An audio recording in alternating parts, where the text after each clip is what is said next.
Hello friends, welcome to Rashu's garden and kitchen. ఈరోజు కరివేపాకు పొడి చేయబోతున్నాం. కరివేపాకు, వేపుకున్న కరివేపాకు, ఎండుమిర్చి, ధనియాలు, వెల్లుల్లి, మినప్పప్పు, జీలకర్ర, చింతపండు, ఉప్పు ఇవన్నీ వేపేసుకున్నాం. ఎందుకంటే ముందే వేపేసుకుని చూపిస్తున్నాయి, ఎండల్లో చేయలేకపోతున్నాం. ఏదైనా చేయాలంటే దానివల్ల ముందే వేపేసుకొని ఇవన్నీ చూపిస్తున్నాయి. ఇవన్నీ అన్నీ వేసి గ్రైండ్ చేసుకోవాలి. గ్రైండ్ చేసుకున్నాక మీకు చూపిస్తాను. వేసుకున్న తర్వాత కరివేపాకు పొడి ఇలా ఉంటుంది, కమ్మగా. దీంట్లో నెయ్యి, గానుగ నూనె వేసుకొని మంచి వేడి అన్నంలో సర్వ్ చేసుకుంటే చాలా బాగుంటుంది. మీరు కూడా ఇలా చేసుకోండి.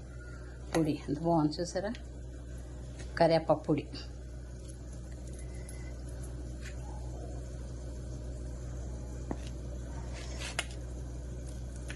చేసుకొని పెట్టుకుంటే ఆరోగ్యానికి మంచిది, తలకు కూడా మంచిది.